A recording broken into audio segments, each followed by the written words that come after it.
we are seeing township formation, smart city formation, government incentivized townships. So these are new opportunities which we look at as developers. The risks are the same. There could be uncertainty in regulations. There could be fluctuation in economic scenario. There could be a threat of AI. So these are all which are back of our mind.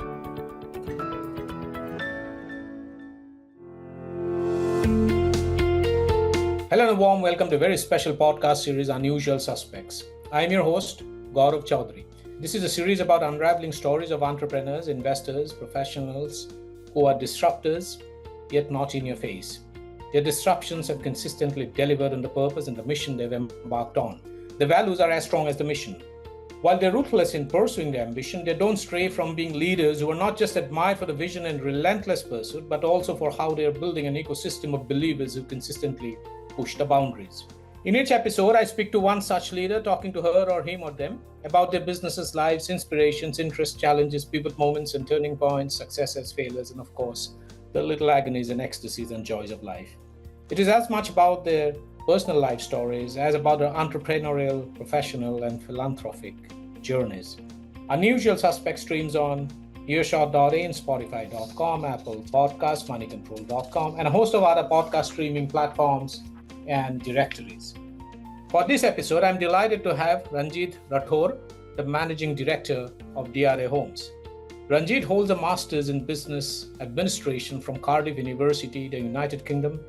Before assuming leadership at DRA, Ranjeeth served as the alternate director and executive committee member of L&T South City Projects Private Limited, developing the largest township in Chennai, Eden Park of OMR. Under his leadership, DRA has transformed being seen as just another developer to gaining recognition as the most customer-centric developer.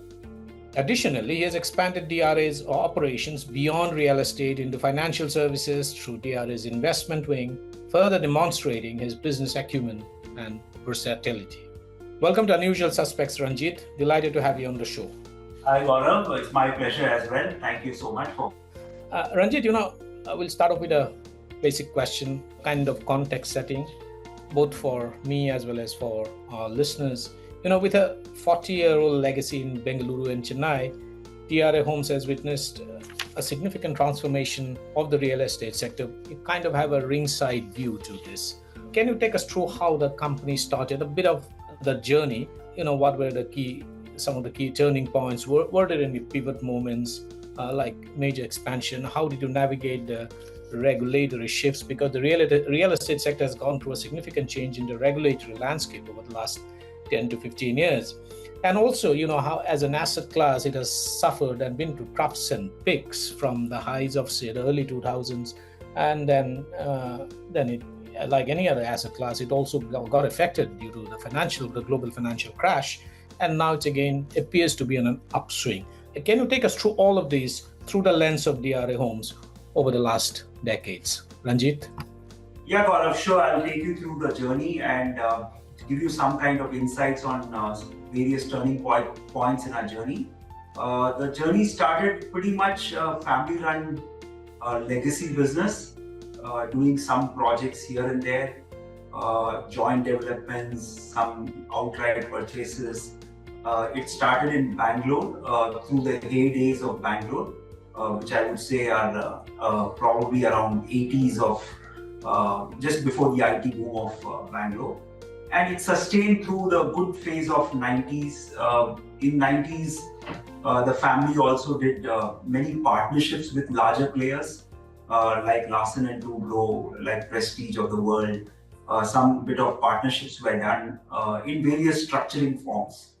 But I would say after my return from my education from Cardiff, we took a route which was transformational, that is getting more into operational drive.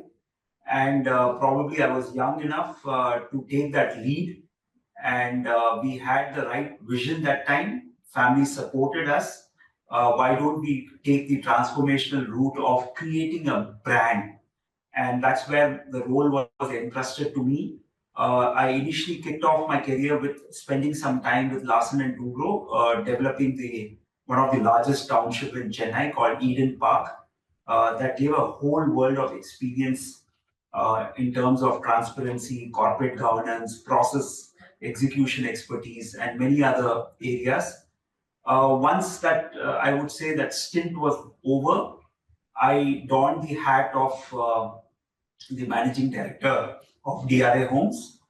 Uh, the journey has been phenomenal, and as you rightly pointed out, I think the journey had many ups and downs. India was booming, great time post liberalization. The IT boom just kicked off, and rightfully we were in the good cities, that is Bangalore and Chennai. Apart from the boom time, there were some down cycles which we witnessed. Started with the dot com in 2000, moved on to the financial crisis in 2008, and thereon one more crisis which we had recently in the form of a natural, more like a calamity, a force majeure situation like COVID. All three, I would say, bottlenecks or threats taught us to become better and better, refine ourselves, evolve ourselves. And we are fortunate that we have survived, sustained, and grown through all these three busts. And as we speak in 2025, DRA Homes is a formidable player. We manage the operations out of Chennai, and we have delivered over 10 million square feet, over 12,000 homes, 10 million, I would say around 4 to 5 million square feet of commercial spaces. So all this has been done through all the ups and downs.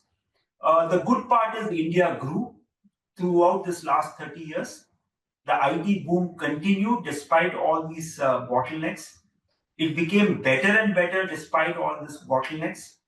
Further, the government also strengthened the kind of policy making and the hold on the real estate sector, making it more and more transparent. The RERA was introduced in the year 2016, which made this industry very, I would say, trustworthy, what otherwise was not in the earlier era. GST implementation made transactions very smooth intracity, and the supply management became better and better. More I can talk, but I think I will restrict myself to this part. The journey has been phenomenal with ups and downs throughout the last 40 years, starting from a family owned business to a corporate style driven business. Absolutely. Ranjit, you did talk about some of the force major situations. I'll come to that in a moment. But real estate is a tough industry to navigate because there are multiple spokes to it. There are multiple layers. There are various intermediate industries that are associated with it. The demand is a function of people's, not just of their current income, but also of what they think about their future income. Because what a decision, the key determinant to buy a house is the confidence of people about their ability to finance a house over a 10 to 15 year period, etc., etc. And developers have faced significant headwinds, if I may say so. I know some of these were rising land costs and also regulatory changes. There were not policy shocks, but there were changes definitely. There was RERA and GST, and also there was a bit of a shock in the form of demonetization, which I'm sure would have had some degree of effect on the real estate industry. As someone who has been leading this space for quite some time now, what have been some of the biggest challenges you have faced, and how did you navigate them, Ranjit? Gaurav, I would say real estate is one of the most difficult business, and I keep quoting this that if you take any industry, you set up the assembly lines, plant machinery once, and you run that industry for probably 20 years, 25 years, or even more, depending on the demand of that particular product. But when it comes to real estate, each project is an industry by itself, and the lifespan of that industry is 3 to 5 years, depending on the size of the project. Then you move on to another land and you redo the entire process once again. You get all the approvals for that land once again, which are probably 15 to 20 in its own nature. And then you move on to another land, another land, another land. So I would say in the span of 40 years of career of a real estate man, he probably would have started 150 to 200 industries. If I have to bring an analogy and a comparison, a parallel, that's the number of industries he would have started vis-a-vis probably a couple of industries which other entrepreneur would have started. So it is a tough business. I have to be honest about that. You navigate through this tough business with right insight, risk planning, processes, and also a good insight into customer centricity. Customer preferences are evolving. You are trying to sell them a dream. Another point I would like to make here is there's no other product in the world where you're selling them off plan and asking them to believe you that you're going to give the same product after 3 years or 5 years. If you buy an Apple phone, you go to the store, you pick up the phone, you like it, you don't like it. You want to buy a car, so is the process, same process. If you want to buy a home, you're dreaming about something off plan, you have to carry the expectation of the customer throughout the journey of the home buying, which could take anywhere between 3 to 5 years. Keep him motivated, keep him happy. It's not easy. It requires constant customer delight. And my role, I would say, at DRA Homes is to make sure this journey is as smooth as possible with customer centricity and delight. So I can talk about many more challenges, but those challenges I would say probably are common to every industry. You do have government challenges, you do have labor challenges, you do have rising cost as your challenges, but I presume those are all a little hygienic to the entire entrepreneurial journey of any industry. But I think I have focused on certain points which are very unique to this particular industry, and that's why this industry becomes even more interesting. It's the second largest employer, so we take pride that we are building India. Absolutely. As you mentioned, the real estate sector has gone through some massive shifts, if I may say so, and also urbanization is very rapid now, and customer preferences have undergone a massive transformation, more demanding. People are now more demanding. Sustainability has become a big issue, and developers are being forced upon to constantly adapt to these changes and respond to these. There have also been force majeure and unforeseen developments like the global financial crisis of 2008, of course, the pandemic. And all of that has added to making long-term planning quite uncertain and tricky. It's like not just shooting in the dark, but also shooting at a target that's constantly moving and shaking, isn't it? So, having said that, what do you see are the biggest opportunities given these risks in the industry today? Opportunities, firstly, I'll come to the market size, Gaurav. The market size is phenomenal in our country. We have a rising per capita income and a middle class boom, which is happening right now in the country. So the first opportunity is the market size. The second opportunity is always evolving trends and customer preferences, which keeps us finding new opportunities, new product types for them. It could be sustainable homes, it could be green homes, it could be smart homes. These are the unique offerings which probably we try to bring in with every shift of new generation which is stepping into as a customer. There are alternate housing which have evolved right now, which are probably new in this, I would say, in this decade. They include something like co-living, community spaces. These were not prevalent in the earlier days, or they were rather unorganized in the earlier days. So these are new opportunities which we are seeing right now. Plus, we are seeing township formation, smart city formation, government incentivized townships. So these are new opportunities which we look at as developers. The risks are same. There could be uncertainty in regulations. There could be fluctuation in economic scenario. There could be a threat of AI. So these are all which are back of our mind, Gaurav.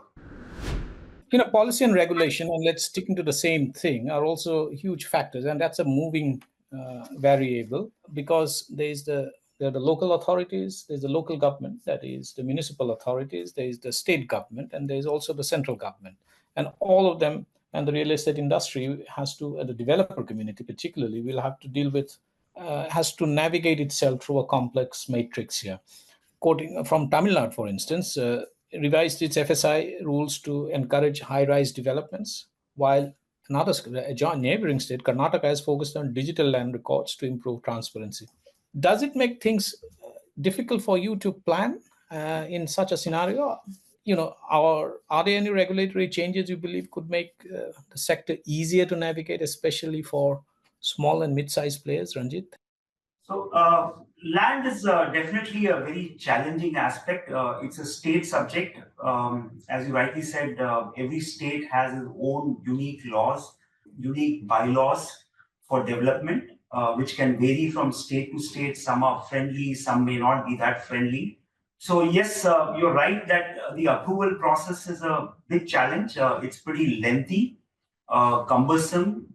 We have to get n number of NOCs from various government agencies, which again has its own intricacies. So a streamlining of approvals, single window clearance, though many governments have been talking about, many states have been talking about, but in reality, it's little difficult even at the moment.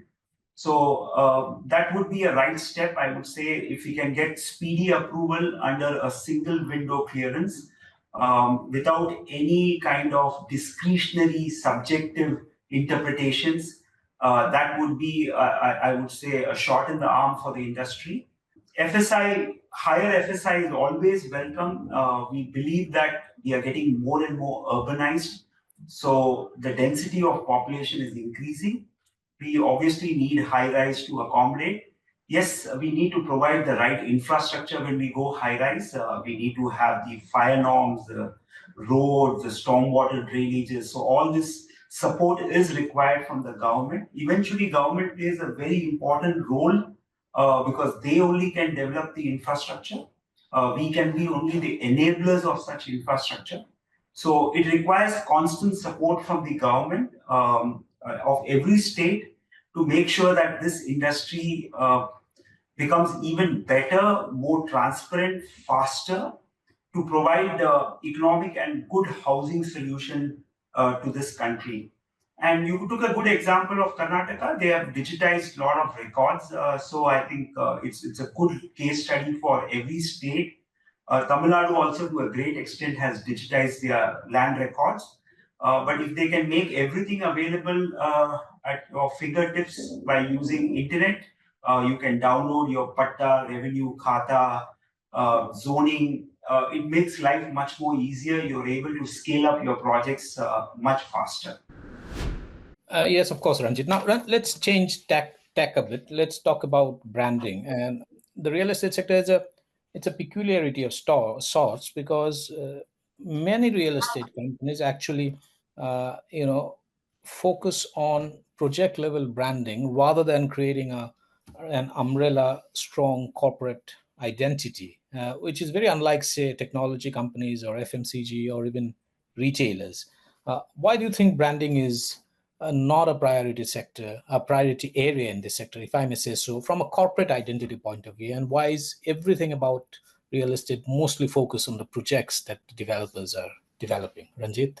So my take is slightly different here. I would say that the legacy brands used to focus only on project level branding, which I would rather call as marketing and not branding, because they had the advantage of being a legacy player, being in the business for a very, very long time. And they thought that the buyers are going to be around that particular location, so we might as well market that particular product in that location. But fast forward today's era, it is a digital era. Market is wide open.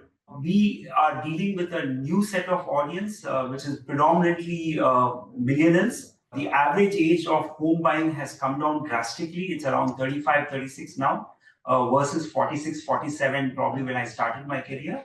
I strongly believe that today branding is required at the brand level, at the mother brand level. Real estate is all about trust. trust can be established by way of execution and as well as a strong storytelling about your brand. And the second part is also equally important. We at DRA Homes have invested in a brand with a brand ambassador. We got in Rashmika Mandana as a brand ambassador, which suits the particular audience which we operate in. And I strongly believe that today's era, brand plays an equal role as much as project marketing, and that's my personal belief, Gaurav. Indeed. Speaking of investors, real estate as an asset class is one line of investment, but shareholding in investment, real estate is one of the few industries where there aren't too many publicly listed companies, despite the massive visibility that the sector enjoys, particularly among people and corporates and companies. Unlike tech and FMCG, where investors can track stock performance very easily because these are publicly listed, real estate investments also require deeper due diligence. So, for someone looking to invest in a real estate company, not as an asset class, what are the key things that they should evaluate, even if it was in an asset class, say for instance in a project as an investor? What are the things that I would rather should rather look at very, very closely, Ranjit? So, Gaurav, I would say that yes, you're right. There are very few listed companies, real estate companies, given the fact that it's a very localized play, and like an FMCG company, where your product is sold pretty much throughout the country and you're more into a commodity business there. But I think now there are some cues available with which you can invest.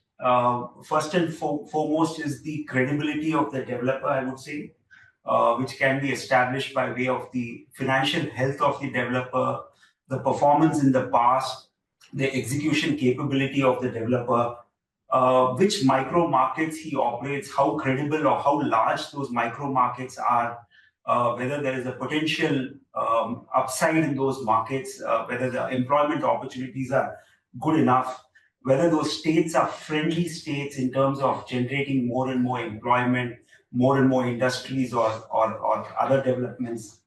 And then I would always say that real estate is a silent and hidden compounder of wealth. Always think from a long-term perspective, and that's what we believe even our customers should look, or a shareholder or an investor should look. Do not come to real estate with a short-term view.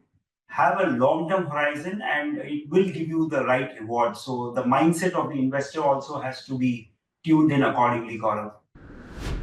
Ranjit, DRA Homes has projects worth more than 2,700 crore under execution, and this is by any benchmark is a massive portfolio to manage. What's your strategy for maintaining quality? Because you cannot compromise on quality regardless of the order book that you have, and also at the same time keeping costs in check, and also addressing a key issue that continues to plague the real estate sector in the country is timely deliveries. How are you going about doing all of this, Ranjit? So yes, quality is paramount, and quality is addressed with the right team, right SOPs, and right processes. So at DRA Homes, we have a SOP for quality. We have a quality department which is separate, which is independent, reporting to me directly, which oversees the projects department, ensures that every part or every checklist of that SOP is ticked off. So we keep a detailed eye on quality. Yes, we have many projects, and we need to prioritize each and every project. That's where your experience comes, the right team comes, and also your dashboard of metrics comes to ensure that cash flow planning is properly done for each project. Sales are monitored for each project, and also your execution is monitored so that you can have a timely delivery of those projects. And in fact, I would say that we are probably one of the very few, or rather the only company, where we put a countdown meter in front of every project site, which shows exactly number of hours, number of days left for your project to complete on an automatic manner. It keeps changing by itself. Creating that transparency to the outside world, who can see and assess themselves that when the project will be completed, and hold our team accountable to that particular date. So these are some of the initiatives which we have introduced. Lastly, I would say technology plays a very, very important role, and I think we need to invest in the critical project management tools, whether it's app based, whether it's web based, or whether it's desktop based. It could be in any form, which can have a proper PERT scheduling of your project, throws the right reports, and also makes each and everybody in the system accountable by throwing alerts to them. So we have definitely invested in such tools, and that is definitely helping us, Gaurav. Ranjit, finally, let's talk about the future a bit. There is a demand for sustainable living, and that is because we cannot be in a state of denial so far as climate change is concerned. There is also increasing demand for tech integrated homes because the people are looking for smarter and smarter homes, given that we are building smart cities, and which is a key focus area of urban planning. Where do you see real estate, given this context, where do you see real estate heading in the next 5 to 10 years? Are there any big trends or innovations that you can spot and likely to shape the industry? Yes, Gaurav, I see next 5 to 10 years as a very, very critical phase of real estate. And as you rightly pointed out, we are going to see more and more sustainable homes in the next 5 to 10 years. We are driving towards net zero buildings in terms of carbon emission, self-sufficient, sustainable townships, which probably have least reliability on external support. We are going towards more and more reliance on solar empowered power. We are bringing smart homes. We are bringing AI technology. We are bringing some kind of innovative products which can probably help your daily functional living, as well as help the climate change of this world. We are trying to bring hybrid homes where you have a mix of home as well as some kind of a working space, or even a study space for your kids, so that life becomes even more, I would say, climate friendly or emission friendly, where you don't have to travel that much. So these are all, I would say, the trends which we are seeing in the next 5 to 10 years. We are seeing trend of 3D printing homes as well, which has been tested in Pune. We are going to see more and more of that in other cities as well. So that also would be an interesting trend. So yeah, we are all geared up for fascinating next 5 to 10 years, Gaurav. Absolutely, Ranjit. Thank you so much for sharing your deep insights and perspective on a range of issues. Thank you so much for taking the time out and dropping by to have this conversation with us. Thank you, Gaurav. It was my pleasure.